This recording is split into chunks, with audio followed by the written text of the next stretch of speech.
What's up, guys? Welcome back. In today's episode, what we're going to be chatting about is something that I know a lot of you already have your hands on, and that is our 12 must ask sales questions for gym owners guide. Now, that's a mouthful, but how this really came about was I have been doing sales consults, all different types for my gym for years, years and years and years. And now what I've done is over the course of those thousands of sales conversations that I've had and my staff and team members have had and my clients have had, I basically was able to summarize all of those sales conversations from all of the different offers that we've run, all of the different types of sales, all of the different disciplines, whether they are fitness related, whether they're martial arts related, and really summarize that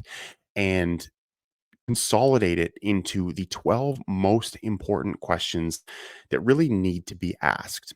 And as I go through this is a guide that I know has helped a lot of people, but I really wanted to take some time to talk about it in a little bit more detail and give some understanding beyond what the explanations in the guide actually say.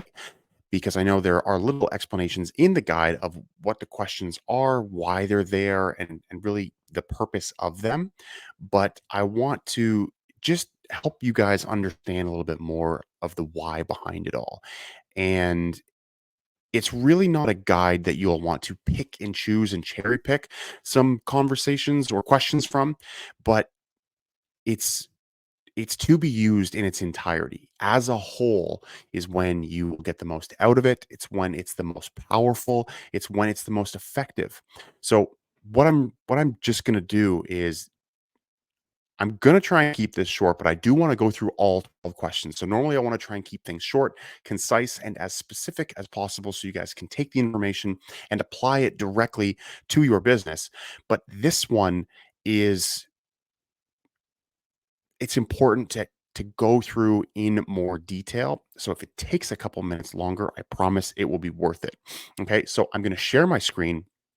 If you don't have the guide already, you can follow along on your screen. If you do, feel free to open it, run through the questions as I talk about them specifically, and we'll kind of go through this one question at a time. Now, a couple things that I just want you to have an understanding of before we go through this. The purpose of this guide is to help you ask the right questions that are going to start the conversation in which will lead your prospects down the pathway of realizing that they need your help to solve the problem. And the problem is where they're currently stuck. It's in all likelihood a problem or multiple problems or challenges that they've been experiencing for quite a while and have either tried to fix and failed, or they are seeking help before even trying for the first time. So what that typically looks like is, we'll use the easiest example. Somebody who's looking to lose some weight. Most in most cases, people have tried to lose weight multiple times, either failed or they've succeeded and then put the weight back on. Now, that's not to say that everybody will be following in that particular footstep, but what will also happen is some people will come to you and they may just be trying for the first time. They may have put weight on over the course of time and realize, oh, this got a little out of control. It's time for me to make a change.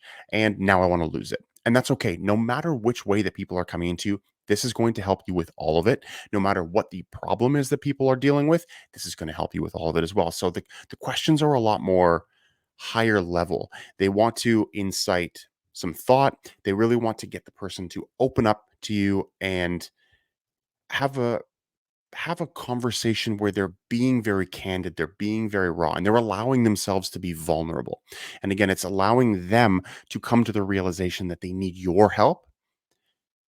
And we're doing that through questioning, right? People don't necessarily want to be told what they need to do.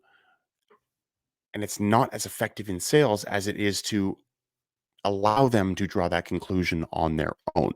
So as we go through this, you'll see that we are we're really taking you through the entirety of a flow of a conversation here. And the questions will take shape in a bit of that form. So the first question that we ask is what motivated you to come in today?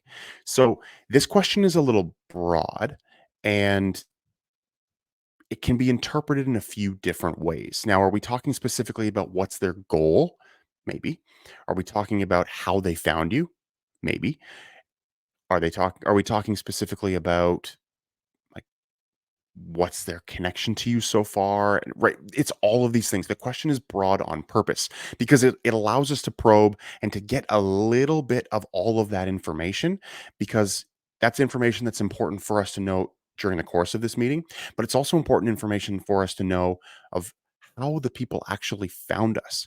Right. What was it that motivated them to actually come in or to book the call when they came across you? So, for example, if somebody saw one of your ads, what was it in your ad that actually sparked that for them, that made them want to finally come in or finally try to make a change, right? Because now what we can do is take that information and we can double down on that. If we know there's something in our ads in particular that is really just resonating with people, then we can start to double down on that and really play into that in more of our marketing. They may also just touch on their goals a little bit, and that's good because we're going to get them to expand on that. So this is really just like an intro question. We're really just trying to break the ice, trying to start that conversation and build a little bit of the rapport with the client so that we're starting to build that trust. We are beginning to position ourselves as the expert, and then we can start to move on and ask more detailed and in-depth questions and deeper questions as we go. So the next question, question number 2 that we're going to be asking is this a decision that you can make on your own, or do you need to consult with somebody? Spouse, partner, husband, wife, family member?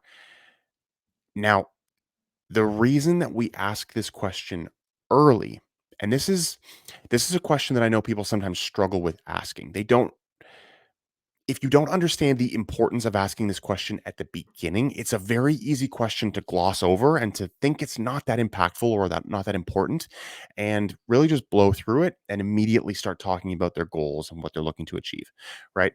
But the reason that we ask this question is because one of the most common objections is I need to speak to my spouse or I need to talk to my partner. And what this question allows us to do is it allows us to overcome that or realize it's not going to be an objection at all at the very beginning of the call. So now imagine, for example, or meeting. I'm going to say call and meeting interchangeably because this is going to entirely depend upon how your meetings are structured and where you're having them and so on. So if you hear me say one versus the other, I mean the same thing. But imagine that you went through a 45-minute meeting or a 60-minute meeting, which is a long time with a prospect. And at the very end, they're like, this sounds amazing. I really want to do it, but I just have to speak to my wife just to run this by her, so on and so forth. That could be a smokescreen, but it also could be that they legitimately and genuinely do want to speak to their partner about it. And you can overcome it at the end. But what we want to do is we want to address these things at the beginning so that we can either do one of a couple things. Number one, we can try to work to overcome it immediately. So if we know at the beginning, within the very first 2 or 3 minutes of that conversation, that this prospect is actually going to have to speak to their partner, then it's probably best for us to reschedule that meeting for a time when they're both available. Because if somebody tells you at the very beginning, yeah, I need to talk to my husband about it, or I need to talk to my wife about it, and you don't overcome it, as soon as you get to the close and you try to close them, guess what they're going to say? I need to talk to my partner. And at that point, it's a little too late. So we ask this question at the very beginning just to feel out what the situation and the dynamic is between the individual and their partner. And in some cases, they may not have a partner and they make the decision all on their own, and that's fine. You carry on. In other cases, people will tell you, "Yes, I do have a partner, I have a spouse, but I don't have to consult them. I make these decisions on my own." Cool, keep moving. Other times, people will tell you, yeah, I'm going to need to have to speak to somebody about it. And then you can work to overcome that. And we're not going to tackle overcomes today because that's a whole other conversation. But if it comes up early, you want to try and overcome it. Again, if it's an obstacle early, it will become an objection later on if we don't overcome it. So that's why we want to ask this question at the very beginning. Now, what we ask number three, what is your ultimate goal? What's the goal that you'd like to achieve? Now, obviously, this question is really the cornerstone of what the conversation is going to be based around because we need to figure out what our prospect is trying to do, what the problems are, the struggles and the pain. But we need to start by figuring out what is the goal? What is the real tangible goal? And it's important for us to establish exactly what it is. And sometimes it may take a little bit of digging to figure out what their goal is. If somebody's going to tell you, I just want to feel good, I want to be healthy, we need to dive a little deeper into that. And we can do that when we start to dig for pain. But we need to ultimately figure out what their specific goal is. So, this is where we do that. We want to establish what that is. And that becomes the benchmark or ultimately the destination and the goal by which we reference throughout the entirety of our conversation. So it's really important that you listen and even take notes as you're going through this. I strongly recommend taking notes while you're having these sales meetings because what you can always do is you can reference back to what they've said earlier on. And if, for example, somebody tells you they want to lose 35 pounds, whenever we talk about their goal specifically as we go through a sales meeting, it's so much more powerful for us instead of saying, "How would you feel when you get to your goal?"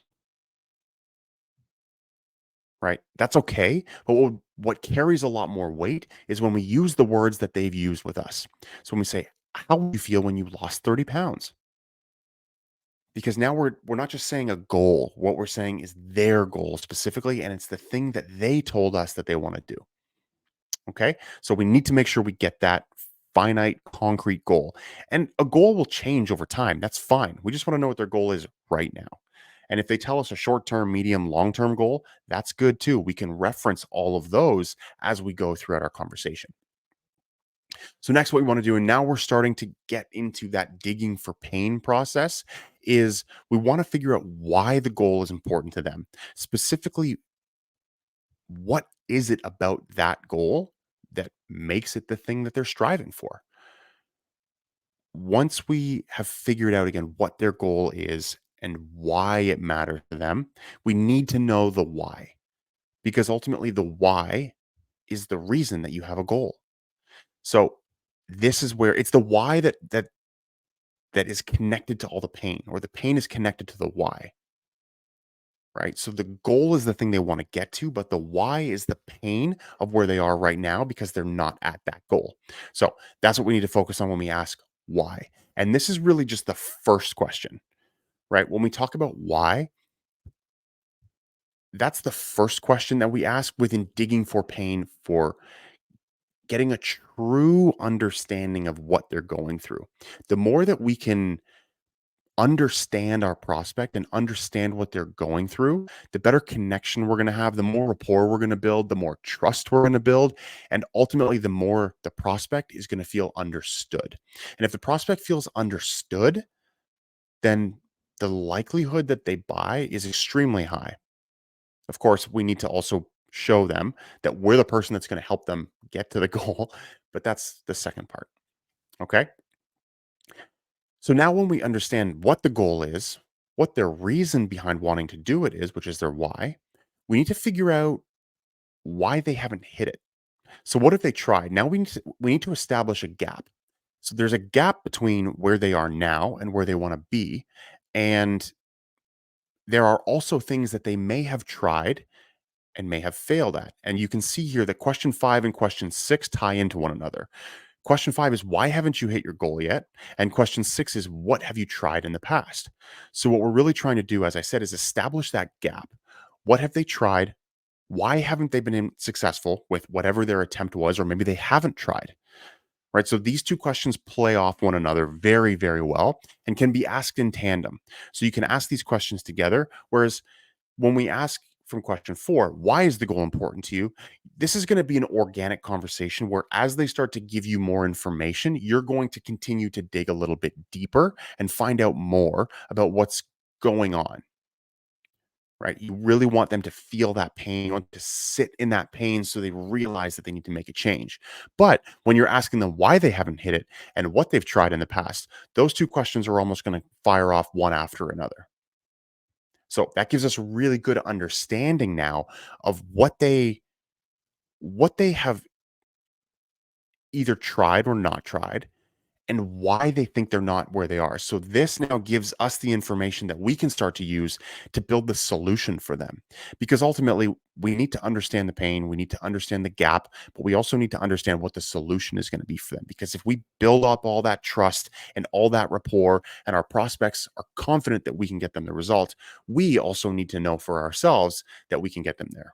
Because if we can't get them there and we still try to sell them, then that's unethical.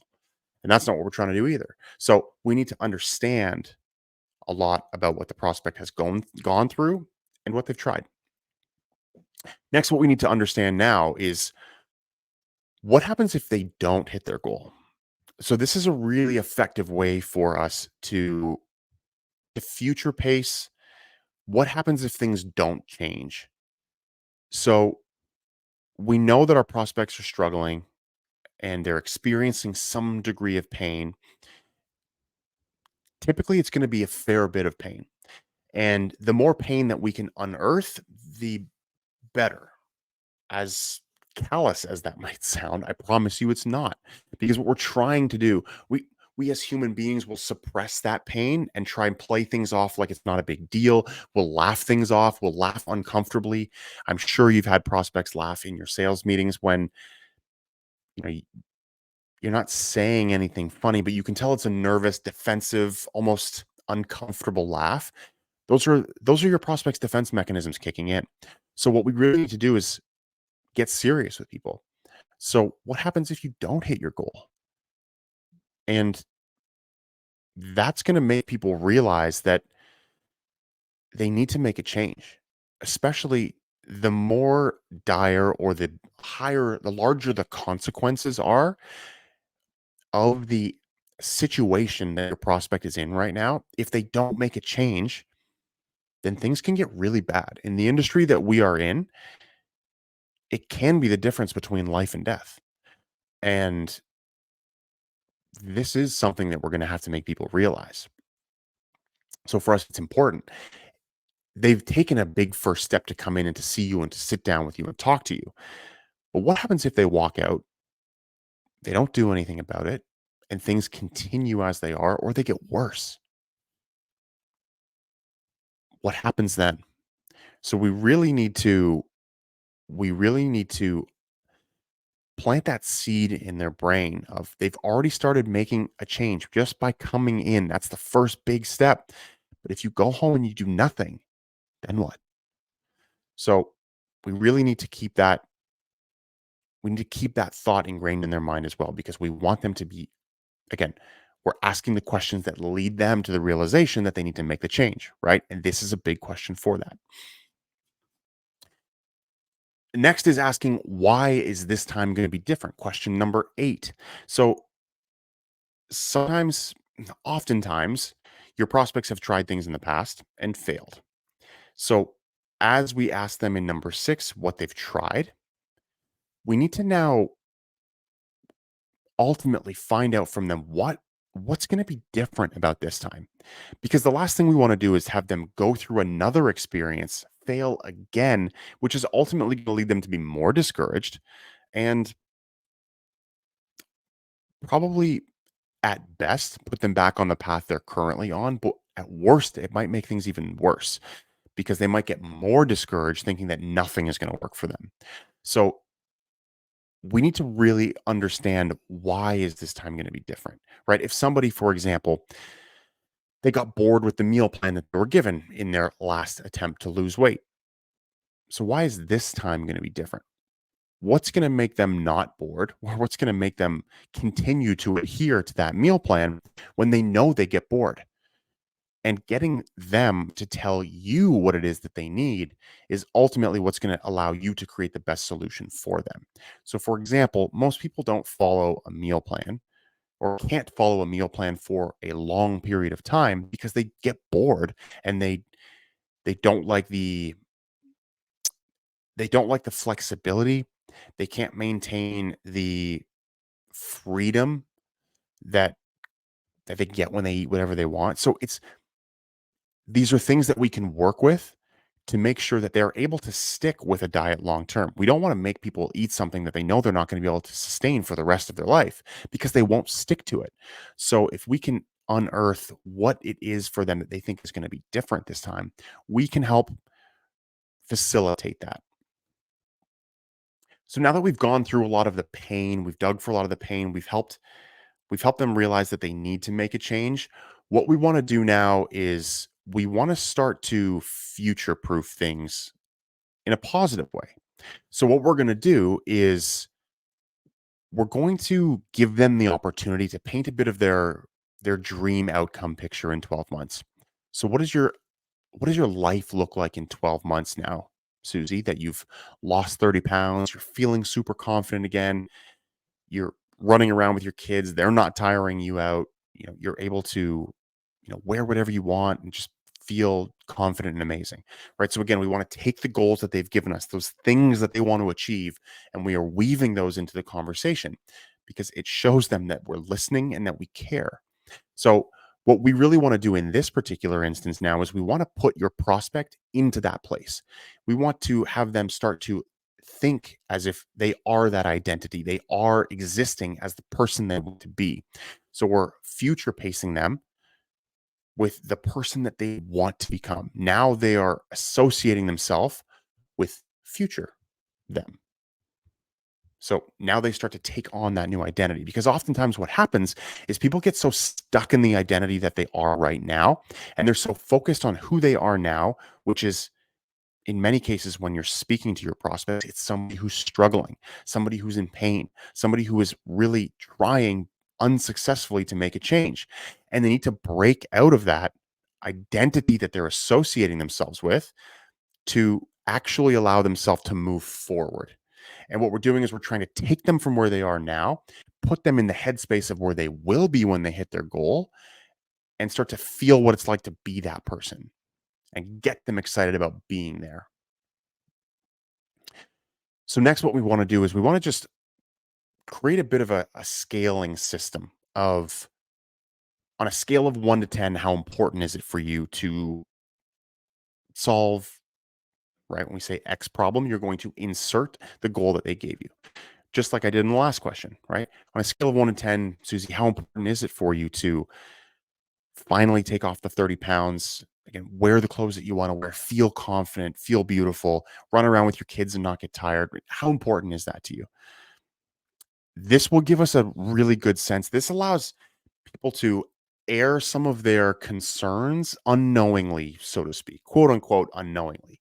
Because what they'll do is they'll start to talk about some of the things that might be objections in the future. And when I say in the future, I mean when we go for the close. So oftentimes people say, "Oh, I'm about a 7 or an 8 out of 10."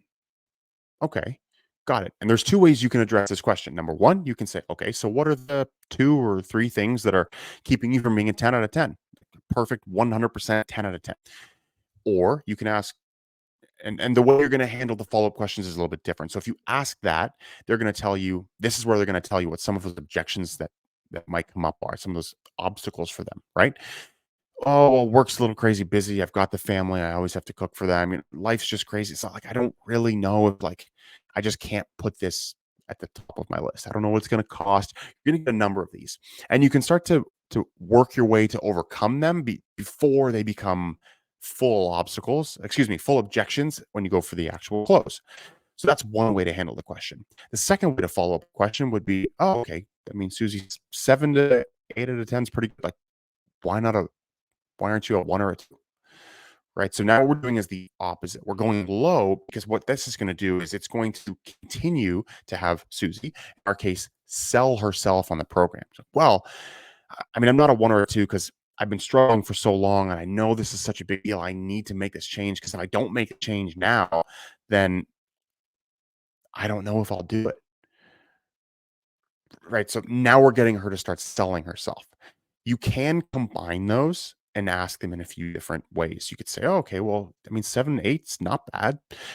What's keeping you from being a 10? And then she could answer and tell you, and you could address those like, okay, but you're a 7 or 8, which is, pretty good. We're not quite a 10, but why aren't we a 1 or a 2? And then she'll start to sell herself. So those can be very impactful to combine. Now, what we do as we move on, we're on question number 11. So we're almost through. If you could build a personalized program to get you to your goal, what would that include? Now, this is a question that is going to really allow the prospect to open up to us about exactly what they need to get them to their goal. Now, one of the biggest things that I've experienced in working with coaches and gym owners and everybody within the industry is that we get very preachy. Gym owners as a collective and personal trainers and just trainers in general, coaches in general, we get very preachy. We get very we get very assertive with explaining to people and telling people what they need to do. We start talking like motivational speakers to motivate everybody to really try and have it sink in with the understanding of what they need to do and how, oh, once you just eat a couple good meals, you're going to feel so motivated and it's going to, that when you get invested, you're going to feel like all of these things that aren't doing anything to help sale.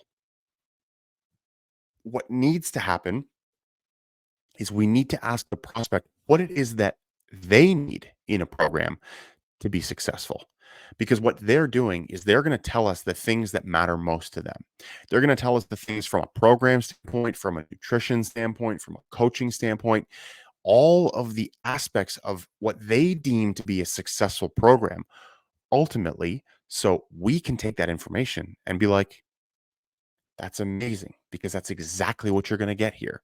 Now, if you don't offer any of the things that they're asking for, then of course, you're going to realize this is not a good fit for you and you're probably not going to proceed. But if they're listing all of the things that you offer, right, which is fitness or coaching or nutrition or some kind of group training, whether it's martial arts or it's some form of fitness, then the likelihood is you're going to have exactly what they need. So as I said, I have reiterated a few times and will continue to reiterate a few times, we're not trying to tell them what they need. We're trying to ask them the questions that allow them to figure it out on their own. And the reason for that is that most people in almost all aspects of their life on a daily basis continually are being told what to do. They're being told what to do by their bosses, by their either coworkers or their superiors, sometimes by their partners, by their kids. It's a lot. And what we're trying to do is we're trying to give people the opportunity to now actually speak their mind and actually tell us what they think is going to be best for them. And they may not be 100% accurate, and that's okay because there are aspects of coaching that require us to be more assertive, but that doesn't come in the sale. And I think that's where the big mix up happens, and that's where the big confusion happens. We try and put our coaching hat on too early. We try and put our coaching hat on when our sales hat should be on. There's a lot of time to coach and to step in as a coach and to give tough love, but during the sale isn't necessarily that time unless you have a specific objective that you are trying to achieve. For example, if you're trying to overcome an objection and make somebody realize that they need to stop procrastinating, which is a very common thing that people object with because they want time, they need to think about it, they want to start in a couple months. You can basically put your coach's hat on and be like, "Listen, do you mind if we just Do you mind if we just shift gears for a second? I want to speak to you as a coach. Do you mind if I do that? And of course, you'll get their permission. And then you can go in and be a little tougher and make them realize that this is something that you need to do now. Right. And we can talk again about what that objection looks like specifically, but we'll save that for another video. But we, like I said, really want to get an idea of what it is that they want in a program, what for them will be a successful program. And then we can deliver that to them because the idea here is that they're going to be successful and we're going to make sure of it. The the other reason ultimately is that imagine if we thought we had the best program in the world. Everything that we give with our program is incredible. You're going to get X, you're going to get Y, you're going to get Z. It is lights out the best program you will find. And your prospect hears that and they're like, it's not really what I'm looking for. It sounds interesting, but like it's just not the thing that I'm after. We are pitching, we are telling them what our program is about based on what we think is going to be best for them. And we may have some insight to that, but it's better for us to allow them to tell us what they're looking for. And then we can respond accordingly. So this is a really big one. Now, next up, based on what we discussed, what do you think is the best part of our program? Hands down, the best part of our program. So, Susie, we've gone through a lot of stuff. I've given you the details of the program. You know how it works. What do you think is the absolute best thing about the program that we just talked about? This is going to, as we did earlier in, well, as we did earlier in our scale of 1 to 10, when we flipped it, started from the bottom and worked our way up. This is going to allow your prospect to start selling themselves. And it's so impactful to have them sell themselves because now they're doing the work to actually close the deal. This question allows them to, in their mind, start to convince themselves of why they need to do this. We've gone through all of the right steps to trigger that inside them where they are starting to feel that sense of urgency about how now is the time I need to make a change. And when you get to this question, what they're going to be doing is justifying and substantiating their reasoning for wanting to do it. So that's going to make things a lot easier for you to actually close. Now, of course, you could sit here and tell them what quote unquote you think is the best part of their of the program. But just because you think it's the best doesn't mean they think it's the best. So you need to get into their heads and find out what they think is really going to be that difference maker. So in summary, these are the 12 questions, like I said, that you need to be asking. And of course, I didn't include any questions about actually going for the close, but that's a different piece of the puzzle altogether. And if you ask all of these questions, you've basically gone from the intro all the way through to the end of your conversation. The only thing left to do is go for the sale. Price anchor high. Tell them what they're going to get with a value stack. You're going to get X and Y and Z, and it's only going to cost you this. And then stop talking. My biggest piece of advice is stop talking. Once you give the price, the person who speaks first loses. And we say lose lightly. It just means that the person who speaks first is the one who breaks. We want to wait for them to speak. It may feel like an awkward long silence, but I promise you it is not. Because what happens if we speak first, we start talking in loops. We start circular talking, not really saying much. We start overselling the program. And ultimately, we are unselling all of the good work we did to get there. So what we need to do is get to this point. We've gone through these questions in chronological order. Now we need to just go for the close. And we need to tell them the price. We need to say sound fair, and we need to stop talking. And then we can explain the enrollment details and how it looks to actually get started once they've said yes. Okay, guys, but those are the top 12 questions that you absolutely 100% need to be asking in your sales meetings. Like I said at the very top of this, these 12 questions are the commonality between the hundreds of thousands of dollars worth of fitness revenue and martial arts revenue directly that I have sold myself my team and my clients. And if you're a martial arts gym, all of the same questions apply. The only difference is in the method by which we are delivering. So a lot of people may not have the main difference that you may get is on the fitness side, you may have more people coming in who have aesthetic goals. Whereas on the martial arts side, you may have more people who come in who have some degree of combination of aesthetic goals, mental health goals, self defense goals, confidence, but that underlying emotional feeling, no matter what you are selling in the fitness industry, is always there. And I think that's something that's very easily lost sight of because people tend to think that selling martial arts and selling fitness is a lot different. It's not a lot different, but it is different. So what we need to do is tailor our conversation specifically, but we need to understand the emotional connection that our prospects have with the pain that they're experiencing. The pain may come from a different place, and the way that we're going to get them to solve it is different, but there's still pain there. And that's what we need to unearth. That's what we need to dig for. And when we get it, we need to sit in it. They need to feel that pain and they need to really feel like this is something that I need to fix right now. All right, guys, that's the walkthrough of our 12 must ask sales questions guide for gym owners specifically. If you want a one-on-one chat with me of how to work through specific things that your clients or your prospects are bringing up, you can drop a comment down below. But otherwise, guys, thank you for tuning in. I hope this guide helps you guys make hundreds and thousands and beyond because I know it will. It's done that for me. It's done that for my clients. This guide works. Just make sure you use it. Don't cherry pick the questions. Go front to back. Use every single one, and you guys will absolutely crush it. All right, guys, have an amazing night, and I will see you in the next one.